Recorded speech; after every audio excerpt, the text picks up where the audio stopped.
Hello, good morning, you guys. So, just a little bit more about what I do. I always make a joke that my job is basically rejection therapy.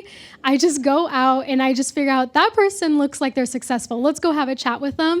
And most of the time, I get rejected. But I think all the female founders that I've met that have said yes work so hard, and I appreciate their time. If you guys want to be interviewed, by the way, just talk with me after this. I love to hear everyone's stories. I love to empower all women at all different stages of entrepreneurship. But I'm super excited to be here today. Thank you, Maggie, for the opportunity to moderate. But hello, I'm also going to have a script, guys, just by the way. But yeah, so that was just a little bit about me. And I'd love to just kind of get things started, and we'll just go over and you guys can say a little bit more about yourselves as well, too. Hello, I am Alisha Pennington. I flew in from Phoenix, Arizona, so representing the West Coast, if anybody out there is here. I am an exited founder. I sold my sports medicine staffing company last year, had a multi-seven-figure exit that I'm very happy about. Yes, thank you. And of course, like any exited founder, I'm already on to the next thing. I have founded Exette, which is the Exit made feminine, exit with a feminine E-T-T-E ending, where we are normalizing the culture and conversation of women exiting their businesses, specifically in the identity work that we need to do so that we don't experience self-erasure as we exit. Hi, everyone. My name is Courtney Spritzer, and I'm a born and raised New Yorker, live in Miami now, actually, but come here very often. My first business that I exited was a social media marketing and influencer agency, Socialfly. I started that business in my early 20s and sold it 12 years later in 2024, and have fully exited, and now I am focused on growing Entreprenista and helping as many women entrepreneurs as possible. And we have a booth in the back, so come talk to me later. I'll be here all day. What powerhouse women. I'm Ella Molony Cook. I'm an Australian exited founder. My first company I exited in 2021. It was in the health and wellness space. I just built a global private capital network where we ran a founders AI lab, which was majority men. I left that company to found Timerich, which is all around women embarking on their AI leadership journey and actually learning how to slow down and follow our intuition. Wow, you guys are amazing. By the way, I've actually interviewed Courtney, and that is by far one of my favorite interviews. You guys are all super amazing. So we'll get right into it. The panel title is Who Are You at the Exit? Before we get there, who were you when you started? And how much of that person is still in the business by the time the deal closes? We'll go ahead and start. I had one of you ladies ask me downstairs, have I ever pivoted? And I said, yeah, the previous version of me, the person who started my first company, was a sports medicine clinician. And I have not been a sports medicine clinician since 2017. And more than that, I have not really even identified myself as really like in the sports medicine profession for 5 or 6 years now. So the version of me who started that company needed a job, and she stumbled into success in beautiful but also very serendipitous ways. And the woman who exited that company last year was in large part because my identity was not part of that business anymore. I didn't see myself in that industry any longer. I had fallen out of love with all of that. And more than that, the industry had changed so much in staffing that I was like, I don't want to be a part of this anymore.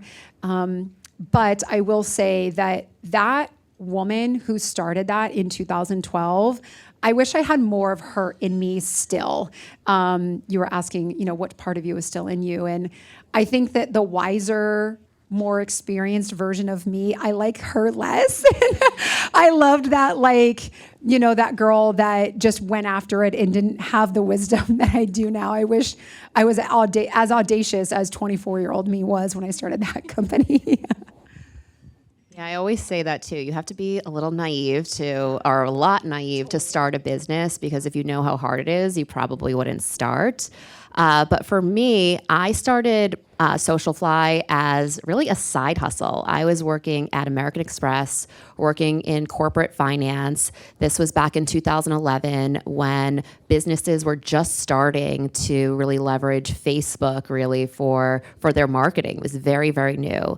And for me, that was really exciting because when I was a college student, social media, Facebook was only available to college students, but I didn't realize that I could actually make a career of it. Now, I was 3 years working in corporate America and realized I'm a really hard worker, but I just wasn't doing anything that I was passionate about. And when I decided to start Socialfly, my goals really were to enjoy going to work every day. That was my goal. Now, flash forward to exiting. I would say a little bit of that passion that forced me to make a decision that would lead me to something I was even more passionate about. That person, that thought, that intuition was definitely still there for me. I knew that I wanted to really focus on Entreprenista. So Entreprenista actually started as a side hustle as well, if you think about it, because it started as a podcast as part of the agency. In 2018, we would, like Samantha, interview some of the most successful women entrepreneurs in the world. And women started to reach out to us, asking us for advice on how to grow and scale a business. And my business partner and I knew that Entreprenista can be so much more than just a podcast and actually make an impact on this world and the women entrepreneur community. And that's when we decided that we really wanted to focus on Entreprenista and build it to help as many women as possible. And that is also what led us to the decision to sell Socialfly. And like you said too, we're wiser. Running these businesses definitely teaches you a lot. But I would say I'm still the type of person that needs to be passionate about something in order to keep doing it. And once that passion is gone, it's time to move on. I feel all of that. I started my first company pretty much dropping out of high school, going into work pretty much very early on in life, and realizing that I was destined for more and not really knowing what that looked like. So I ended up doing a retreat. That wasn't something that I knew anything about that business, but I loved working out. I loved bringing people together, and I loved documenting the experience. And so that took a life of its own, and then realizing how terrible the business model of running a retreat really is, went into the world of e-commerce, built a platform, and also kind of like an influencing marketing machine in Australia. And down under, it's the whole lifestyle is revolved around fitness. But as I evolved, I realized I fell out of love with working out. So I think for me, the biggest part is I've evolved so much as a human. And I think that's what I love about entrepreneurship is you really have to dive in and do the inner work. But I'm so proud of the journey of having an unconventional, gritty entrepreneurship and knowing that at my 5th company today, I've learned so many lessons, but at the same time, I do feel like I still have that energy from when I first started, but it's a different type of energy. I am looking after my mental health. I'm not putting myself into extreme burnout. And I think it takes a while to be able to step back and go, this is a marathon, not a sprint. And I have to look after my biggest asset, which is yourself. So it's such a journey, but at the same time, even after my exit, I really struggled to know who I was without that company. My whole identity, as you were saying, was wrapped up. And I think as women, we need to step back and make sure that we still keep our relationships. We still keep on improving ourselves, because sometimes you can just get consumed by being an entrepreneur. 100%. And I even think about this too. I ask this to every exited founder that I interview. It's having imposter syndrome in a way, because you are not the same person as you were. A part of you is there, but not really. So how did you guys deal with that imposter syndrome, if you had it, once you exited? For me, when we sold, I had to stay on for a year to help with the transition. And at that time, I had been running the business for 12 years and everything, I didn't have to ask for permission for anything. And now I had to. So there was a lot of imposter syndrome there because now I'm second guessing all these decisions that I made because I'm having to explain them. And I hadn't had to explain them for 12 years. And I think that was the part that was really surprising about selling a business. If you have to stay on, sometimes founders don't, but I think a lot of times you actually do. And I was not prepared for what that experience would look like because I didn't necessarily understand what it would feel like to have to explain decisions that were kind of second nature to me at that point. So there definitely is many phases of a transition after you sell. There's the, oh, I'm so excited, I'm going to sell my business, to then having serious conversations with potential buyers, to then getting the LOI, and then going back and forth on those deal points, and then going through due diligence, then getting to the day that you finally sell the company, and it's supposed to be very exciting, but it's done over Zoom, and it's not that exciting, actually. And then money gets wired to your account, and that's exciting. And then you have to go to work the next day as if it's a lot of ups and downs. And then I think once you finally let it go, we sold 100% of the company.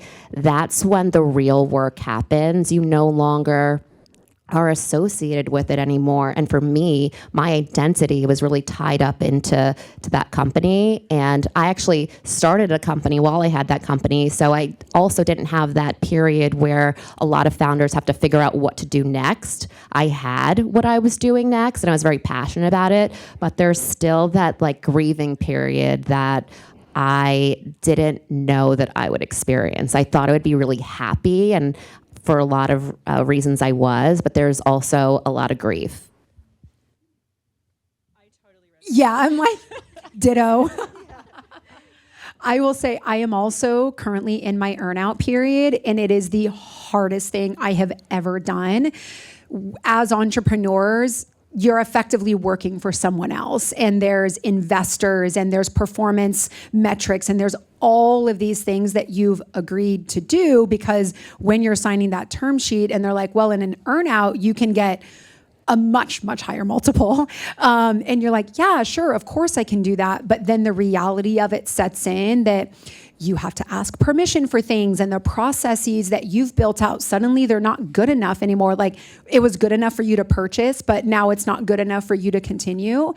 There is a lot. This past year after selling my company was probably the hardest year for all of those reasons. And yes, I would still do it again. I still think that short-term sacrifice for what you can get on the other end of persevering through an earnout is worth it. I don't know, catch me in another year. I have a 2-year earnout.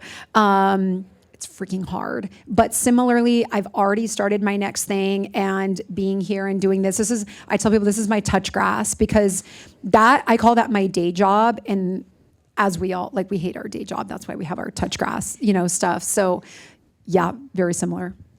Yeah, I actually didn't have my next thing ready. And I think that period for me, I did fall into a bit of depression, because I was like, what am I doing with my life? Who am I? And I think being in your early 20s and in Australia, there really isn't this community like we have here today. And so if you said you were an entrepreneur, people are like, oh, so you're a drug dealer. What is an entrepreneur? And so I really struggled, because a lot of women in my age were either partying, and that wasn't my mindset. And I knew I was destined for something more.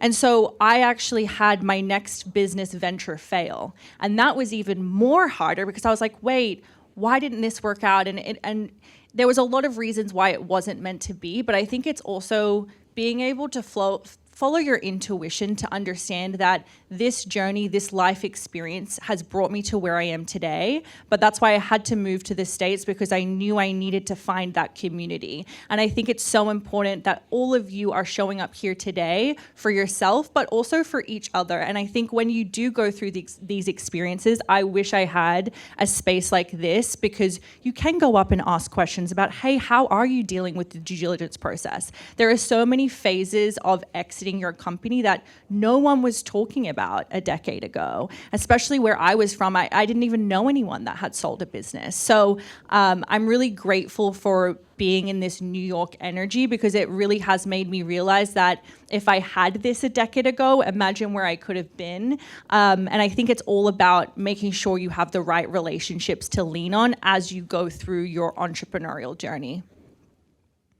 Thank you for sharing. So we're going to move on to Courtney for this question. So you exited Socialfly in 2024 after 12 years. What's the version of yourself that you only met after the deal, the one you couldn't access while you were inside the company every day? I was definitely a lot more confident at the time that we sold, because I had 12 years of experience behind me. But I also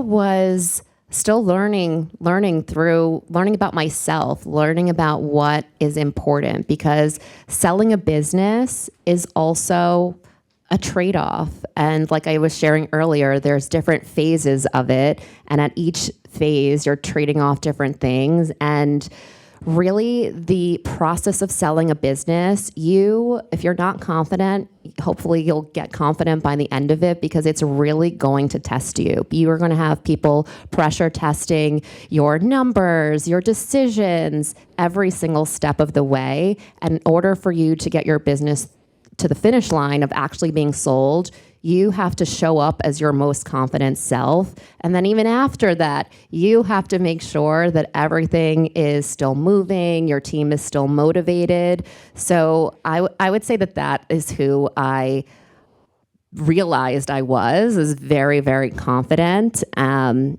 even in the times that I wasn't, it taught me gave me the strength to continue to keep going. If that makes any sense. No, definitely. I even think about confidence even in my field and what I do. The more I hesitate, the more I think I scare women away from not talking to me. So I kind of have to be very bold in the way I speak. I'm also very high pitched and everything, and I have to put on this voice excuse me, ma'am. And it's because I have to show I'm confident in what I'm about to say right now, and I have to be very bold in what I say. Do you have any tips on how to become more confident when you're an entrepreneur and you're ready to exit, or even in general, all the stages of entrepreneurship? Yeah, it's really kind of giving yourself a pep talk. It's like, they want to buy your company. You hold all the cards. You're the prize. It's not the other way around. And yes, it will feel that way when you're pitching yourself to a bunch of other companies, because you really want them to buy your business. But you have to flip it in your mind that they have to pitch you on why they're the best buyer for your business, and just surround yourself with really good lawyers and maybe an M&A advisor, broker. Just make sure you're really surrounded by people that are going to cheer you on, because it is a very hard path to get a business sold, and even the path after is difficult as well. So you need that support, and that's a big part of the reason why we created Entreprenista. We had a network of people who had sold their businesses to go to for advice, and now we can bring all of those resources to Entreprenista and help women who are at that stage, or all stages of business. I love that. You know a lot about women because you work with so many. So I love everything that you share. So we're going to move on to Ella. Ella, you've done this 4 times now with one exit behind you. What did your second and third companies inherit from you when you inherit from who you became at the first exit? What did you have to deliberately not repeat? I don't feel like it was the second or third company. Honestly, I've had so many ventures that didn't get off the ground that I feel like we need to share more vulnerability, and it's okay to walk away from businesses, partners that are not an aligned fit. And that is a part of me growing up and realizing that I'm going to evolve. If you start entrepreneurship at 18 years old, of course, you're going to struggle with self-regulation, understanding that you need to slow down and really be able to work on being the best version of you. Because at the end of the day, having an aligned culture of how you want your team to feel and how you want to grow. This world with AI, you cannot scare your team members with what's happening in the world. You have to encourage them to adopt and be agile. And in my last company, we ran a founders AI lab, and it was 98% men that were showing up to this boot camp. And that's why I wanted to step out of that and actually create a community for women that want to step into being AI-powered leaders and actually learn that with the time that we have, because AI is automating different things for us, we get to spend time deepening relationships, being more creative, really stepping outside of our day-to-day mundane work that can be automated. And I think a lot of us, we are busy to be busy, but are we actually looking at our calendar and thinking, how can we actually move the needle, and what do we need to do to get to that next level? So I think for me, I've realized you have to be so discerning of whatever you're saying no to, you're saying yes to your bigger vision, and don't be busy just to be busy, if that makes sense. Definitely. I even think about AI because you are the AI expert here. Tell us how you use AI in your daily life as an entrepreneur, because you're using it for multiple businesses now. So just give us like a quick snippet of how you're using it. Claude is my best friend. And I think the biggest power around AI, like I even think I got into Base 44 and their agents, there is so much more friendlier UX UI. You don't need to be going into the terminal to build agents. When everyone talks about this hype of, you know, you need to be in the terminal, I really don't believe, like us as women, there is so many resources out there right now to encourage us, but we have to make sure that we understand the safety and the security part. So when you are wanting to become an AI-powered business, it's making sure that you don't just give your keys away to security purposes. And I think the way I use it is not even just for my business, but also my personal life, like putting my blood work in, making sure I'm taking care of myself, and only selecting what news I want to be fed. I think we should be selective of where our attention goes, and AI is really helping me make sure that I'm staying on point of where I want to achieve. And I think sometimes we can get overwhelmed with what's happening in the world of AI right now. Wow, that was amazing. That was a good answer. So now we're moving on to Alisha. So you have scaled and experienced your own exit while also building a new category. What's the cost of staying at that exit and flip crowd that no one talks about, and what's the gift? Okay, so I kind of alluded to it a little bit earlier about being in an earnout, and effectively you're working for somebody else. In my case, I'm working for a white man, which only makes it worse. Sorry, guys. I think that is a cost that I was not fully made aware of. I didn't have the experts that you were alluding to. My team was much smaller. This was also a vertical integration. So they are two separate companies. It's a tech and a software and an insurance company, and mine was a staffing company. And so they maintained the brand and all of my staff, but also it was part of my responsibility to integrate all of those products, which is actually kind of insane thinking about it rear looking, like why did I agree to that? So I think that part of the curse is that when you're staring down an exit, and for me it was something I very much wanted, and this is the best option in front of you, you start convincing yourself that you can do things that like you probably had no business saying yes to. So I'd say that that's the curse. The gift then is that I'm going to get way more money, but the money aside, I'm learning about myself in this, and I'm building a tenacity and a fortitude. You were talking about it earlier that I definitely would not have had if it wasn't for this experience. And every time I'm in a situation that I'm frustrated by and I want to kick myself and say like, why did I agree to this? I'm reminding myself that there's a reason here. There's a message. There's a why behind this. I don't have to know what it is right now, but there is something that this is building for me for the next one. And the story that I'm telling myself is that the brand I'm building now will have an exit that I will have all of this experience to prepare me for so that I can, this was the exit I messed up so I could get that exit right. Yes. It's a story I'm telling myself.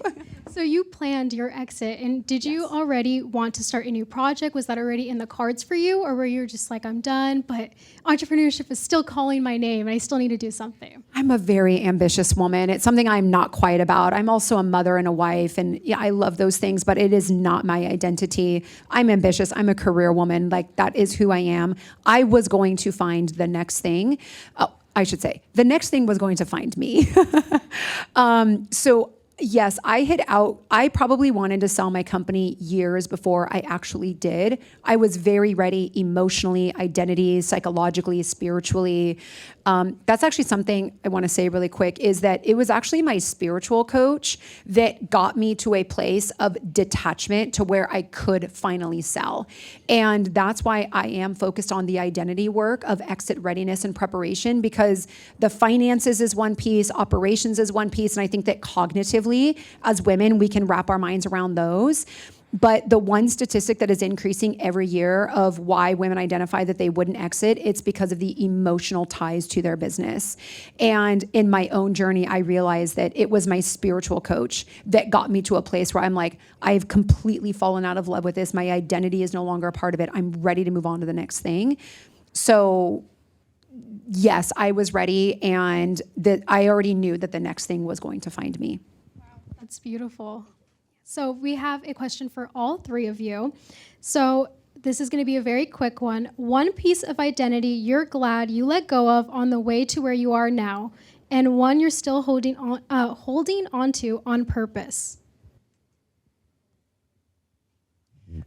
It's the same for me. So there was a version of me that was playing small when I was in that, because I was a big fish in a small pond.